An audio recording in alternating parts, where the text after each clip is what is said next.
est-ce que vous avez écouté l'audio que j'ai mis au début de ce live? Non, j'aimerais bien écouter Baraman. Voilà. Si les gens veulent écouter, on peut mettre ça maintenant. Hein? Oui, mettez s'il vous plaît. Ok, donc. Je vais mettre ça. Comme ça, on écoute. En attendant, il doit te dire que tu dois une bouteille de champagne. Je te dois.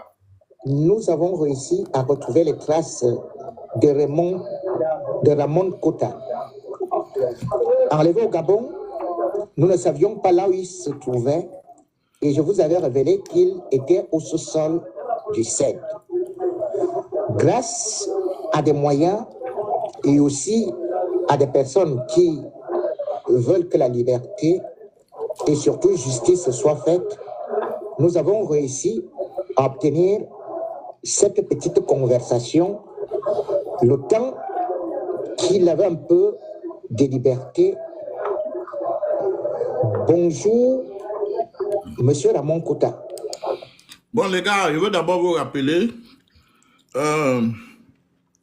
que j'avais eu un très grand problème avec ma page et on m'avait banni de TikTok. Donc, c'est juste un miracle que j'ai pu récupérer ma page parce que jusqu'à présent, il y a plusieurs personnes qui n'arrivent pas à croire parce que j'avais même contacté plusieurs personnes, même les gens qui travaillent sur TikTok. Ils m'ont dit, si on a banni ta page, tu ne peux plus rien faire. Donc, j'aimerais vous en supplier, en écoutant ces audios, ceux qui sont en bas, s'il vous plaît, continuez à tapoter le live. Et il y a cette petit cœur orange qui est là-bas en haut. Ceux qui peuvent appuyer sur ça pour envoyer un cadeau, appuyez, n'hésitez pas, c'est très important pour sécuriser le live. Parce que vous allez écouter ce que Ramon Kota a dit. C'est une interview, je pense que l'interview a été faite avec Remy Ngono depuis la prison ou bien depuis le CED. Donc les gars, tapotez le live pour ne pas avoir les problèmes, pour éviter les problèmes avec TikTok. Merci. Bonjour, frère, bonjour, peuple camerounais, bonjour à tout le monde. Ça fait depuis qu'on te cherche. Quand est-ce que tu as été enlevé et où te trouves-tu en ce moment? Oui, merci vraiment pour la question et pour votre intervention parce que j'étais vraiment délaissé à moi-même ici. Jusqu'à présent, je ne comprenais pas la suite. J'avais été enlevé et kidnappé le 17 juillet au Gabon, à Libreville, précisément devant mon magasin à 10h du matin, par une patrouille mixte. Donc, des éléments qui s'étaient fait passer pour les éléments de la DGR, la Direction de recherche du Gabon, qui m'avaient approché aux environs de 10h du matin en me disant que c'était au sujet de mon défunt patron, l'ancien ministre de l'Intérieur du Gabon, André Baoba. Donc, il m'avait dit qu'il y avait des problèmes et que j'étais impliqué les problèmes familiaux, qu'il fallait que je me rende avec eux pour répondre à certaines questions. Comme j'étais l'une des personnes, les dernières personnes à travailler avec lui. Donc, à ma grande surprise, au niveau de la voiture, une 4x4, une voiture double cabine, communément appelée 4x4 blanche. Quand je monte dans le véhicule, je me rends compte qu'ils n'étaient pas seuls et qu'ils étaient nombreux et qu'il y avait près de 22 agents dans d'autres véhicules qui avaient déjà encerclé notre véhicule, dont la double cabine en question. Donc ils m'ont fait monter dans la voiture. Et lorsque je suis monté dans la voiture, pendant que la voiture roulait en pleine vitesse, ils ont mis la cagoule, ils m'ont mis double cagoule et ils m'ont menotté sous le pied et sous la main et ils m'ont scotché la bouche. Et ils m'ont dit qu'ils avaient reçu l'ordre de me tuer. Donc, étant cagoulé, menotté, j'ai compris que c'était un enlèvement, que ce n'était pas ce qu'ils m'avaient raconté. Donc ils m'ont amené sur la route de Cap, là où on assassine les gens au Gabon, là où on tue les gens au Gabon. Et sur la route de Cap, il y avait déjà trop de calme. J'ai constaté, étant cagoulé, qu'il y avait des gens qui creusaient. Et ça parlait par les gestes. Donc, j'avais compris que c'était le reste que je ne devais plus jamais peut-être revoir la famille ou encore le monde entier. Donc, à ce moment, c'est là où j'avais aussi compris que pendant que j'étais là, ils ont enlevé la cagoule en pleine forêt. Mais ma bouche était toujours scotchée et les pieds étaient menottés, les bras menottés par derrière, serrés tellement que je ne pouvais rien faire. J'ai regardé avec tristesse comment on creusait là où je devais demeurer le reste de ma vie, donc là où je devais être enterré. Et je ne sais pas ce qui s'était passé, par la grande surprise, leur téléphone avait sonné. Donc ils avaient décidé d'interrompre l'option de me faire enterrer. Ils m'ont ramené donc au B2, toujours cagoulé, menotté, ils m'ont ramené au B2, la contre-ingérence du Gabon, au sous-sol. Ils ont continué à me torturer là-bas. Et un élément m'a approché, il m'a dit qu'ils m'ont cherché depuis et qu'ils ont reçu l'ordre pour me tuer. Ils m'ont toujours encore. Donc un autre parmi ceux qui étaient dans l'équipe, ils m'ont laissé. Et il y a une autre équipe qui est trouvée cagoulée, qui m'a enlevé aussi, certains éléments ont enlevé la cagoule, vu que tout le monde était cagoulé, ils m'ont parlé sous forme de tu vas voir, tu peux prier, tu peux faire ta dernière prière. Donc j'ai commencé à évoquer les ancêtres dans le cœur, ils m'ont remis dans la cellule, tout noir. Et c'est là où j'avais constaté que j'étais au B2 parce que lorsqu'ils ont enlevé pour parler là, comme j'avais quand même travaillé avec les autorités du Gabon, je connaissais quand même certains services. Quand il y avait su que j'étais au B2, au sous-sol. Et lorsqu'ils m'ont amené là-bas, après tout, ils m'ont commencé à me torturer. Mais vu que j'avais les yeux bandés, et ils étaient aussi bandés, je ne comprenais rien. Ils me tapaient, ils me montaient dessus, ils mettaient les bancs sous mes pieds, ils fouettaient mes bas de pied avec les machettes. Après, ils ont changé, ils ont pris un gros tuyau d'électrique. C'est avec ça qu'on me torturait sous les dos et sous les mains. Après, on essayait de m'étrangler, on m'étouffait, donc je ne respirais plus bien, je m'étais évanoui. Je me souviens seulement que c'est vers la nuit, une autre équipe est arrivée, j'ai senti qu'on m'avait versé de l'eau, j'étais déjà beaucoup affaibli. Et... Les gars, je vous rappelle que ce qu'il est en train d'expliquer là, c'est encore étant au Gabon, hein. C'était pas encore au Cameroun, c'était encore au Gabon. Il y a un autre élément qui est entré avec du lait non sucré, avec un plat de riz poulet. Il a ouvert, il a goûté. Après, il m'a enlevé la cagoule, il a parlé avec moi et puis il m'a dit qu'ils avaient reçu l'ordre de me tuer et que l'ambassadrice du Cameroun était appliquée. Et qui dit l'ambassadrice du Cameroun dit Samuel Ayolo Mbono, puisque c'est mon grand frère. En quelque sorte, quelqu'un avec qui j'avais beaucoup d'affinité à travers mon patron. Donc, c'est là où les noms de ces deux personnes avaient été cités, qu'ils avaient reçu de l'ordre de finir avec moi. Donc je les rendais. Donc, je voulais vous interrompre parce qu'il y a un élément que vous venez de donner, à savoir que les donneurs d'ordre sont donc l'ambassadrice du Cameroun au Gabon et Samuel Bondayolo. Qui vous le dit exactement? Oui, pour avoir. C'est l'agent de B2. Oui. Donc j'estime que l'agent là m'avait répondu parce qu'il avait parlé de services que je rendais à mes parents camerounais, à mes frères camerounais, que ça ne l'arrangeait pas que je filais comme ça. Donc il essayait de me côtoyer pour me donner un peu le courage de supporter en attendant la suite.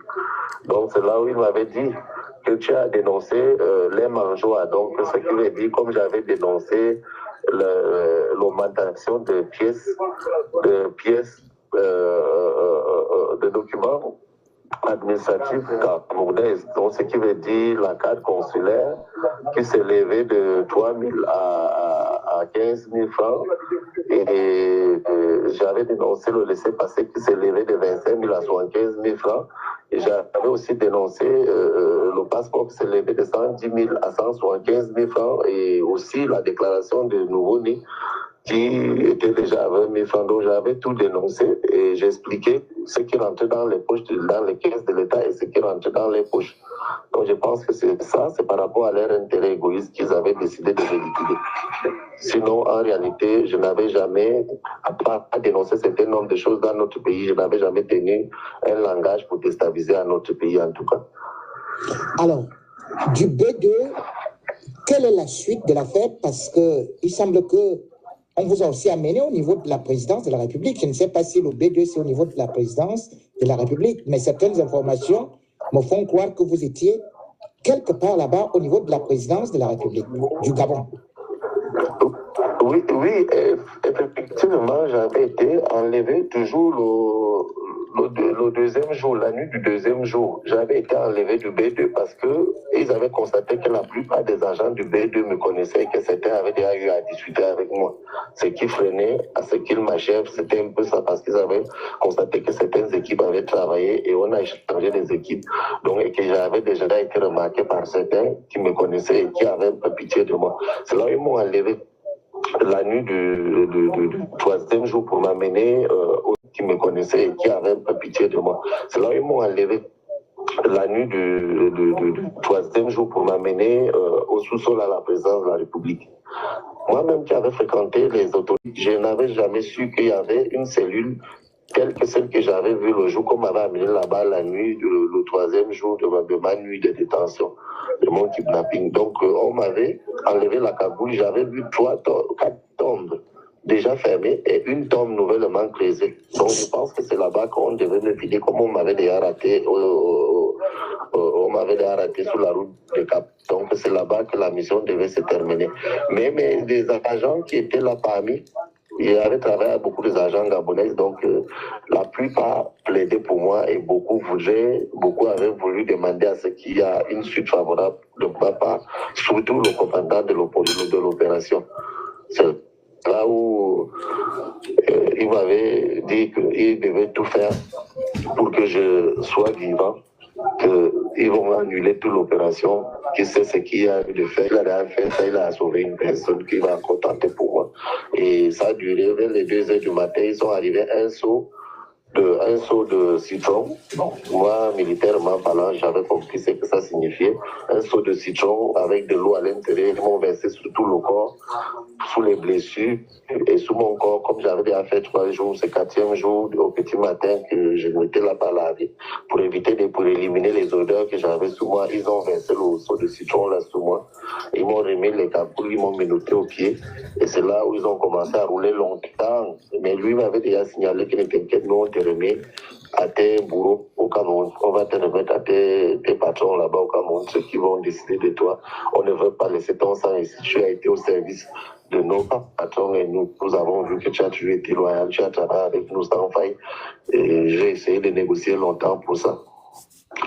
Et comme le ministre de la Justice gabonaise, c'est l'ami intime de mon patron, donc Ngonjo. C'est à travers lui qu'ils l'ont supplié pour que je sois extradé et ils ont donc décidé que je dois demander les excuses à la frontière pour prouver à la communauté internationale et communauté nationale que je suis déjà entre les mains des Camerounais. Donc ils m'ont amené jusqu'à la frontière où vous avez constaté que j'avais parlé, j'avais demandé les excuses et ensuite ils m'ont remis à plusieurs officiers camerounais. Ils ont pris les routes et à plusieurs officiers camerounais. Ils ont pris les routes dont l'un avait désisté dans le véhicule au dernier moment que lui ne pouvait plus retourner au Gabon vu que la mission n'avait pas été exécutée. Comme lui, il était chef d'opération, il ne voudrait pas se faire lyncher, qu'il préfère lui partir. Donc il est passé par la Guinée équatoriale pour rentrer en Espagne. Donc les officiers m'ont pris pour m'emmener à la DGRE. C'est là-bas que mon carnet a encore recommencé. Vous dites donc que On vous a remis comme un colis et on vous a contraint de présenter les excuses au chef de l'État camerounais et qu'un officier aurait déserté. Pourquoi a-t-il déserté? C'était un officier gabonais ou camerounais? C'était un officier gabonais parce que c'est lui qui avait reçu l'ordre de veiller à ce que je disparais. Donc, vu que j'ai servi, j'ai quand même fait, j'ai servi les hommes politiques gabonais et j'ai duré avec eux tel que la plupart des gens avec qui j'ai travaillé, où j'étais les chefs parce que j'ai été aide de camp, chef de sécurité, la plupart, et sont aujourd'hui les commandants des brigades et les officiers. Donc, ce qui veut dire que ça avait fait à ce que, comme les officiers s'entendent, ils m'ont dit que non, ils feront tout pour me sortir de là, que ce n'est pas eux qui vont porter mon sang, ce qui vont me remettre à mes bourreaux. Donc, j'ai compris une fois que, comme on venait au Cameroun, que c'est là-bas que le reste devait se faire. Et lui, arrivé à la frontière, il a désisté, il a préféré partir en exil, partir lui ailleurs. Il a pu continuer pour retourner au Gabon parce qu'il avait peur aussi pour sa vie, lui qui n'avait pas accompli sa mission. Et quand vous arrivez à la DGRE, quels sont les traitements qu'on vous inflige et qui est le chef des opérations? Ça se passe où exactement?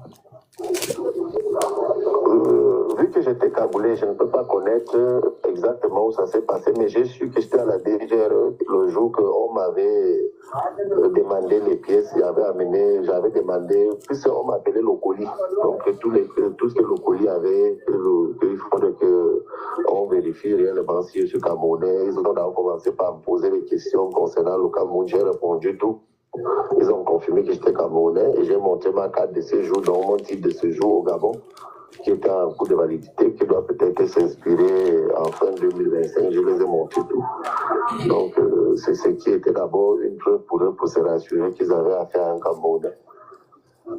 Et donc, ce que j'ai répondu, en disant que ma mère était de Volmeka, et que c'est mon papa qui était de là où je naissais, donc ils ont fabriqué ce qu'ils ont fabriqué, c'est là où la torture a commencé. En quoi consistait cette torture? La torture, je ne peux pas définir puisque c'est en fait chacun qui me tapait était cagoulé. Et lorsqu'on me retirait la cagoule, c'était le moment qu'on apportait de nourriture et de l'eau. Et j'avais refusé. Tout le temps, je m'affaiblissais parce que j'avais peur de manger une nourriture empoisonnée. Donc, j'ai refusé et j'exigeais à ce que celui qui avait plus mangé avec moi, il refusait.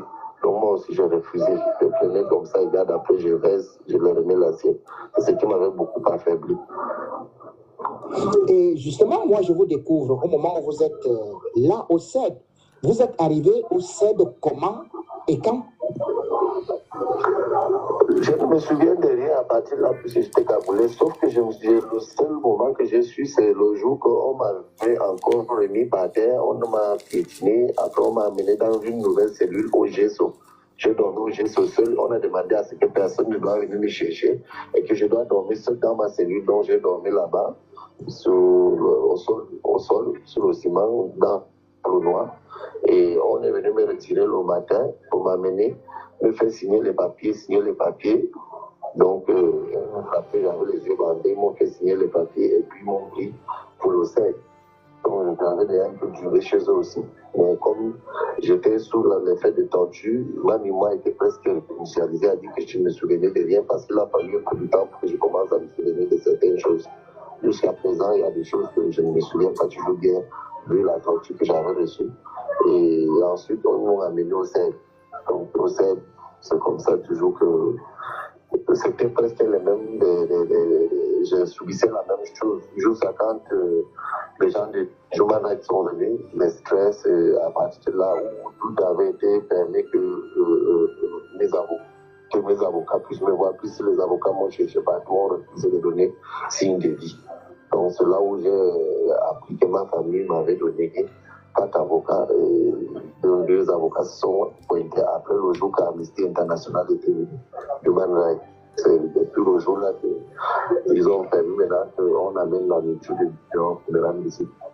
Et justement, avant que Amnesty International ou bien Human Rights vienne, moi, un de mes informateurs m'avait dit qu'on vous passait à la balançoire. C'est vrai ou c'est faux? C'était quoi? Oui, c'est vrai, on me passait sous la balançoire. Ça, c'est tout le monde changeait. Tout la torture, c'était d'abord la première des choses, c'était toujours ça. Où mes pieds sont menottés, les pieds, les mains sont menottées, la bouche est scotchée, tu ne peux pas plier, donc tu transpires seulement. Tu pisses sur toi, j'avais même chié sur moi à un moment donné, puisque je ne supportais plus. À un moment donné, les bras étaient morts, donc je n'avais pas su que j'avais déjà fait des besoins naturels sur moi. Et ils m'ont laissé dans une salle où l'eau coulait, je m'étais lavé là-bas. Laver les habits, reporter les habits, toujours mouillés dans la même culotte que j'avais. Ils m'ont ramené encore 15 minutes après ou 20 minutes, ils ont recommencé à nouveau encore à me torturer. Donc c'est ce que je subissais, mais étant avec la bouche scotchée et les yeux bandés. Donc elle dit que pour les autres, ils voyaient quand même les tortureurs. Et moi, je ne voyais personne. Donc elle dit que j'entendais seulement les gestes et les voix. Je ne voyais pas les visages de ceux qui me torturaient. En quoi consiste justement la balançoire pour les téléspectateurs et les auditeurs qui nous écoutent et qui nous regardent? C'est quoi? Vous pouvez expliquer exactement c'est quoi la balançoire? La balançoire, c'est une forme de torture moderne. On prend un bas de fer selon votre taille et on place une chaise en fer. On met ça à travers, on met les menottes à travers vos mains et vos bras et puis on vous fait pendre sur la joue avec votre poids. C'est ça, balançoire. Vous ne pouvez même pas supporter, surtout pour les gens grands de taille comme nous là qui avons le poids, nous on ne peut pas supporter. Et effectivement, vous êtes aussi tombé malade. Est-ce que vous avez été soigné pendant votre séjour depuis que vous êtes là, au niveau du CED, ou bien au niveau de la DGRE? Est-ce que vous avez eu certains traitements? Au moment où on avait dit que les détenus les prévenus avaient droit. J'avais mal paralysé du côté gauche et les yeux, j'ai perdu la vue. Jusqu'à présent, je ne vois pas bien. Et il m'avait amené à l'hôpital là-bas au SEC. Et le médecin, une jeune dame m'a prescrit des médicaments concernant mon mal. Mais quand je repars au SEC avec les médicaments, je constate que ça ne correspondait pas à ce qu'on avait pris sur mon carnet. C'est pour ça que j'avais refusé ce traitement, ce médicament. Et on m'avait ramené à nouveau pour me donner les médicaments. Comme je n'avais plus confiance, j'avais décidé de passer par mon avocat pour qu'il vienne me donner les médicaments qu'on m'avait prescrit. Et même pour qu'il me donne ça, c'était un combat de minimum 6 jours pour qu'on puisse valider que ça entre pour que je puisse commencer mon traitement. Donc j'estime que les droits fondamentaux n'ont pas été respectés. Et je ne souhaite pas qu'un autre Camerounais puisse subir ce que j'ai subi là, parce que je pense qu'il y a des milliers qui subissent dans le noir et peut-être qu'ils ont peur de parler. Mais je ne souhaite pas que ma parole de quelqu'un qui subit pas, parce que vraiment, c'était inhumain. C'est comme si je n'existais pas, comme si je n'étais pas Camerounais, comme s'il y avait des super Camerounais dans ce pays. Parce que je ne comprends pas jusqu'à présent. Pourtant, je n'ai pas choisi d'être au Cameroun. Selon ce qui me revient, les enquêteurs vous soupçonneraient, ou plutôt vous accuseraient de tentatives de coup d'État et autres. Vous êtes détenu pour quel motif là-bas? Enfin, selon les interrogatoires, qu'est-ce qu'on vous reproche? Moi, je suis détenu, j'ai 7 motifs. Donc, j'ai quelques-uns que je peux me souvenir parce que ma mémoire n'est pas encore bien en place. J'ai outrage au chef de l'État, j'ai insurrection, j'ai tentative de coup d'État, j'ai financement du terrorisme. Et j'ai aussi... Bon, comme je ne me souviens pas bien, mais c'est 7 motifs quand même. J'ai 7 motifs. Pas des petits motifs, j'ai vraiment des motifs qu'eux-mêmes m'ont donné imaginaires. Pourtant, je sais que j'ai juste dénoncé certains nombre de choses, surtout la hausse des prix de nos documents administratifs. C'est ce que j'ai dénoncé. Mais comme certains Camerounais et Camerounais, dont nous connaissons tous, ont choisi de liquider certains citoyens tout simplement parce qu'ils veulent ils veulent protéger leur intérêt égoïste. Je me demande si réellement nos justiciers sont au courant de ça, si réellement les vraies autorités de ces pays sont au courant de ça. Parce que quand on décide de liquider un Camerounais, de donner l'ordre qu'on le tue, parce qu'il a dénoncé un certain nombre de choses et touché les intérêts de certaines personnes, c'est comme si nous n'étions pas dans un pays de droit. Et j'ai la confirmation que vraiment la justice aux autres à travers mon affaire me manque question. Parce qu'aujourd'hui, je suis en prison, ce n'était pas ma place. Pour avoir été kidnappé, je n'imaginais pas que je pouvais me retrouver plus tôt ici. Après avoir tenté de me libérer physiquement, on m'amène, on me jette encore en prison. C'est que je n'arrive toujours pas à comprendre si le Cameroun est dirigé par qui finalement, jusqu'à présent.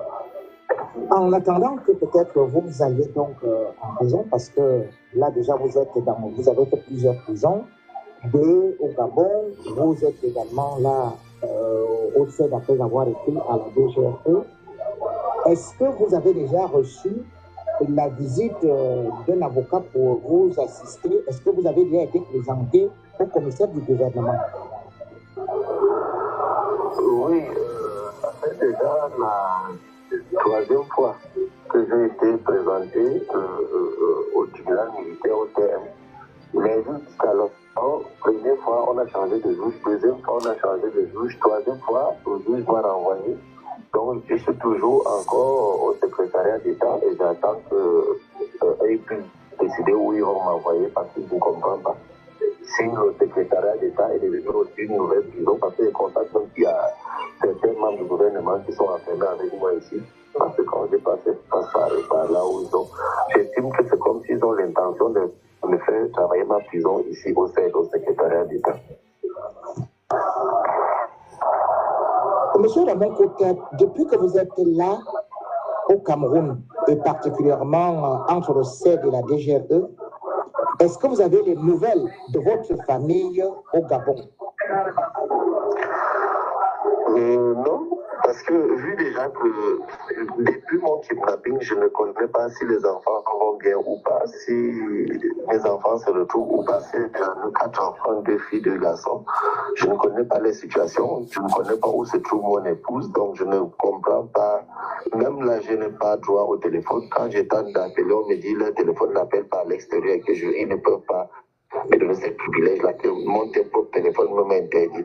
Donc mon téléphone est entre les mains qui ont saisi le téléphone, donc ils poursuivent les enquêtes. Je ne sais pas quelles enquêtes ils parlent, mais je n'ai jamais eu de nouvelles de mes enfants, surtout le dernier, même qui a 1 an ou 8 mois. Je n'ai jamais eu de ces nouvelles. Donc je me dis que en réalité, le chemin de croix continue au niveau du Cameroun. Parce qu'étant ici au CED, je suis privé de tout. Je ne comprends pas ce qui se passe réellement jusqu'à présent. Alors, vous aviez déjà fait combien de temps au Gabon? Comment êtes-vous arrivé justement là-bas? Oui, j'ai déjà fait une vingtaine d'années au Gabon et je suis parti du Cameroun étant petit parce que je partais me chercher comme tout d'autres avant que mon destin ne bascule pour que les autorités gabonaises puissent me faire confiance et m'insérer dans les programmes de sécurité. Donc, j'étais parti comme tout le reste. Je n'étais pas parti par le canal de quelqu'un à ce que je sache. J'étais parti parce que le pays, vu les conditions de vie dignes, je ne m'en sortais pas. Donc, il fallait que je me cherche ailleurs. Merci, Monsieur Ramon Kotea, de nous avoir accordé cette interview. Avez-vous un dernier mot de fin? Pardon? Avez-vous un dernier mot de fin parce que nous tirons à la fin de notre interview? Avez-vous un message particulier? Oui. Les gars, écoutez bien son mot de fin. C'est très intéressant. J'ai un très grand message à passer à mes bourreaux, ceux qui sont derrière cette affaire et qui ont décidé de finir avec moi.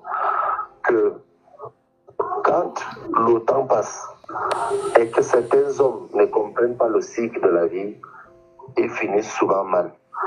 Et je voudrais précisément passer ce message à ceux qui ont vraiment signé mon arrêt de mort qu'on doit m'assassiner, que pendant qu'on est en train de tuer un petit canard de l'autre côté de la rivière. Et le petit poussin danse. Il oublie qu'il passera par aussi un coup de couteau un de ces 4 jours. Que ceux qui continuent à prendre le contribuable de notre nation, à lapider notre contribuable en provoquant les arrestations arbitraires et les chasses aux sorciers, qu'ils comprennent que moi, Ramon Kota, plus le temps passe, désormais je connais mes bourreaux et plus le temps passe, plus tout passe. Que nous allons remettre tout à la nature, car entre maintenant et demain, personne ne connaît ce qui pourra arriver à l'un ou l'autre.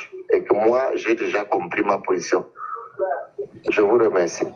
Merci beaucoup, M. Ramon Kota, et beaucoup de courage. Nous suivrons cette affaire jusqu'à ce que nous puissions y trouver une solution ou voir beaucoup plus clair.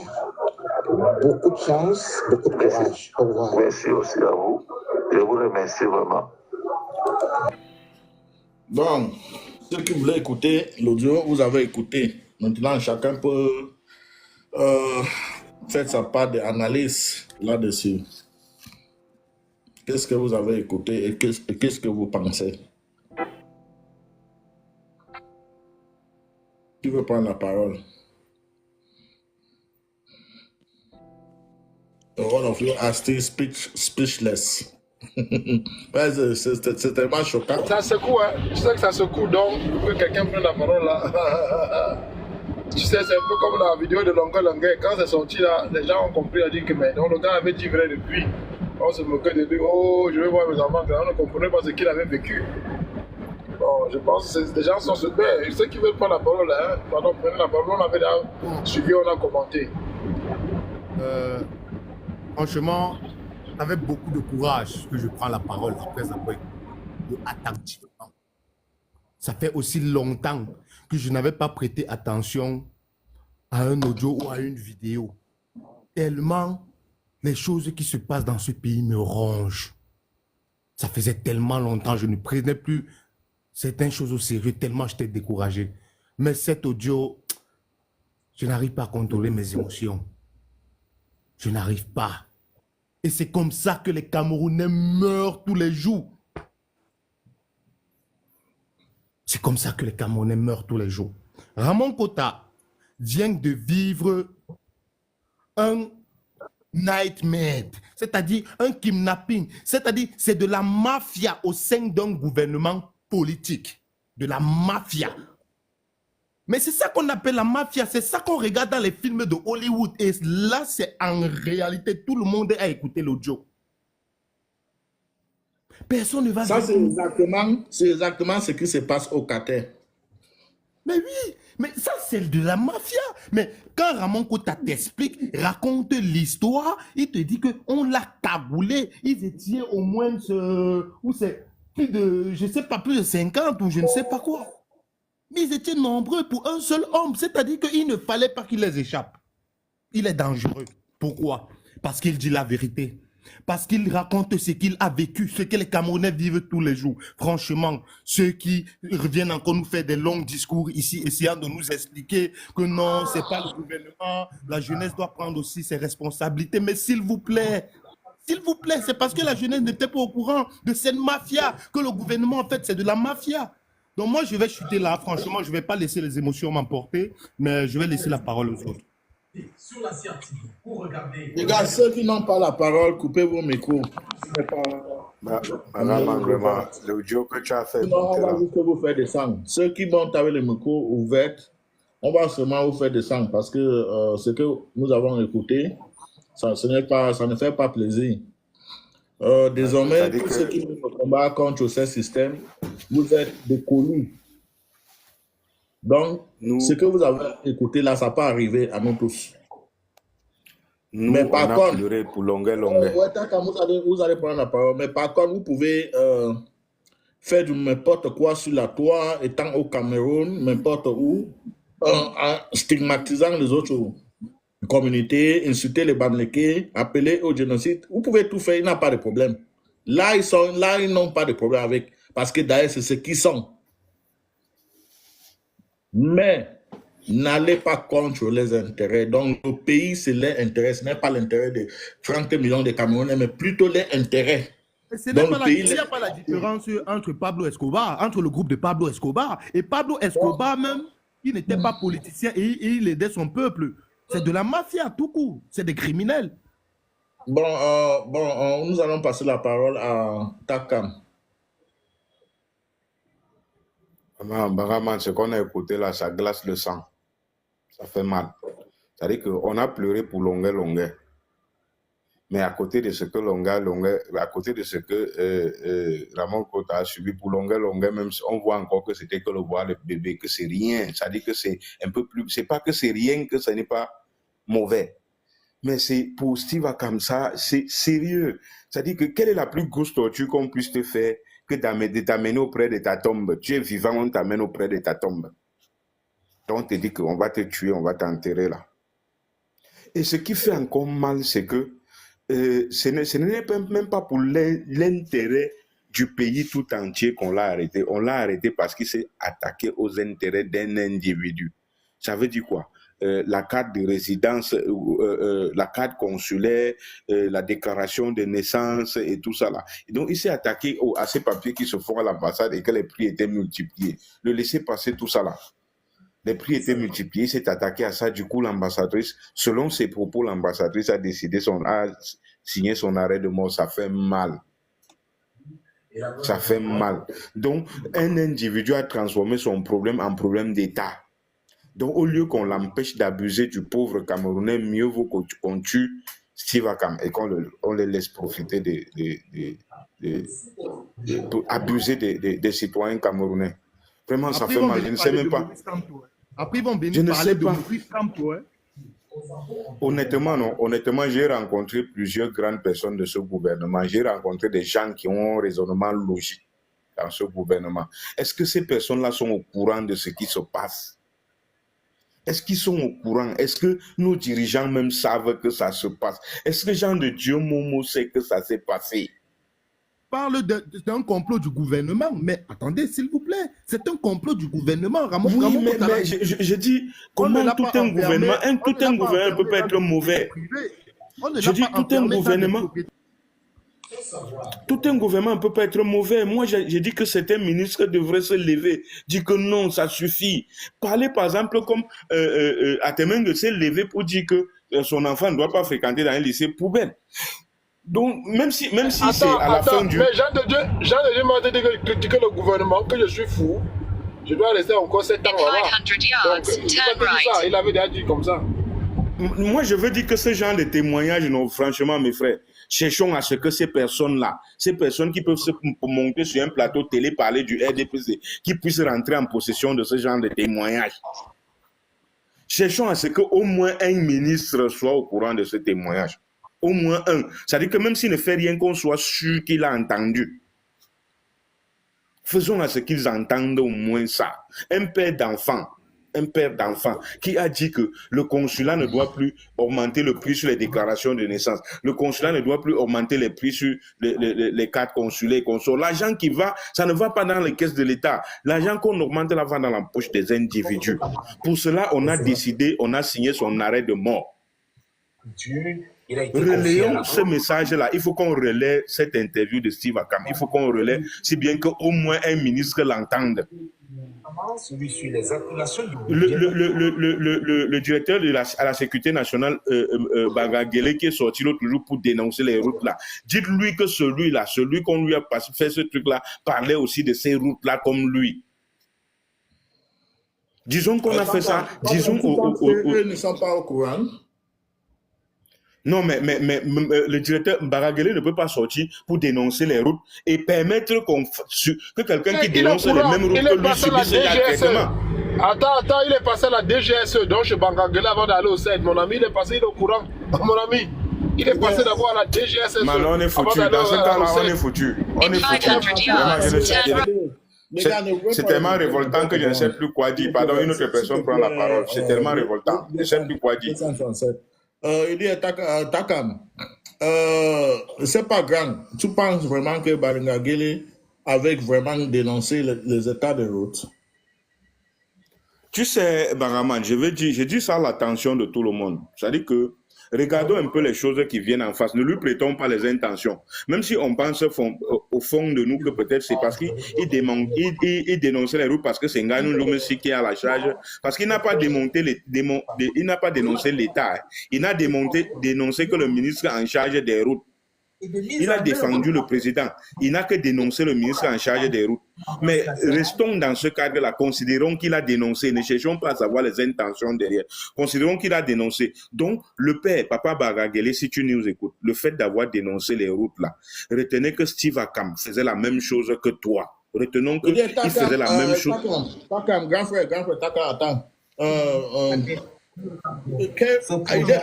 Ou bien c'est Bangado, ou bien c'est quoi là? Il faut qu'on coupe ton micro. Donc, c'est ça.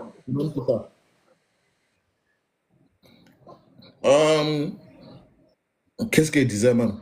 Bon, disons qu'il avait dénoncé. Ah, tu as jeté le corps de Mangado. Ouais, disons qu'il avait dénoncé les états des routes, mais lui il parlait de quelle route? Parce qu'il pense qu'il ne vit pas à Moutenguene. Je pense que je suis d'accord. De Yaoundé jusqu'à Moutenguene, je ne sais pas si les routes sont bien. Si c'est seulement la route de Moutenguene qui était mauvaise. J'ai dit Bangaman, ne lui faisons pas un procès d'intention. Je suis d'accord avec toi, hein, mais ne lui faisons pas un procès d'intention. Considérons qu'il a dénoncé de bonne foi. Il a dénoncé avec une bonne foi. Il a dénoncé parce qu'il a vraiment trouvé que c'était mauvais. Disons-lui que Papa Baragele, Steve Akam dénonçait les mêmes choses que toi. Il dénonçait les gens qui détruisent la politique du chef de l'État comme tu l'as fait. Disons-le comme ça. Appelons le directeur de la Sécurité nationale, disons-lui que Steve Akam a dénoncé les mêmes choses que lui. Donc, il doit plaider sa cause. Il doit demander qu'on le libère immédiatement sans condition. Voilà. Mais juste, il ne s'agit pas de lui ici. Hein. Il ne s'agit pas de lui ici. Parce que moi, j'entends depuis prononcer Mbandangele ou c'est quoi, voilà. Mais il s'agit ici d'un citoyen. Il s'agit de Ramon Kota qui raconte les horreurs que pas seulement lui vit, beaucoup de Camerounais vivent. Et s'il fait passer cet audio, c'est pour montrer les réalités, pour dévoiler. Mousseni, tu ne me comprends pas. Ça veut dire que tu ne me comprends pas. Je dis que...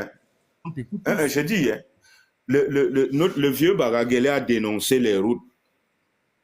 Légitimement, moi je considère qu'il a dénoncé parce qu'il est un Camerounais qui a marché sur les routes et ça lui a pas plu que les routes soient comme ça.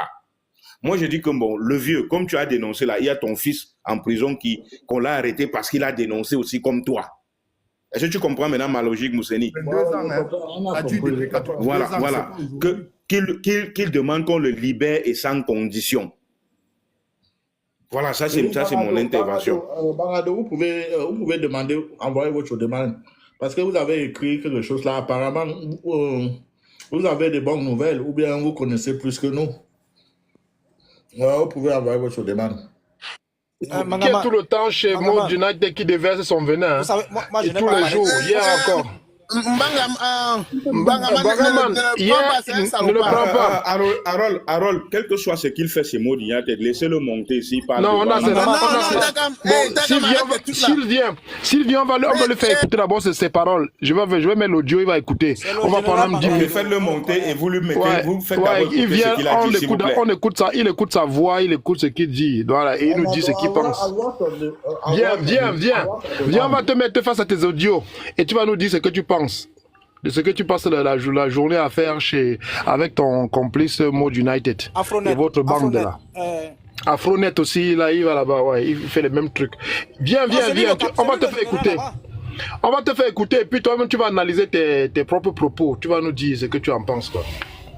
Tiens les gars, Bangaman, concernant la vidéo aussi, moi ça me fait penser à quelque chose. Hein.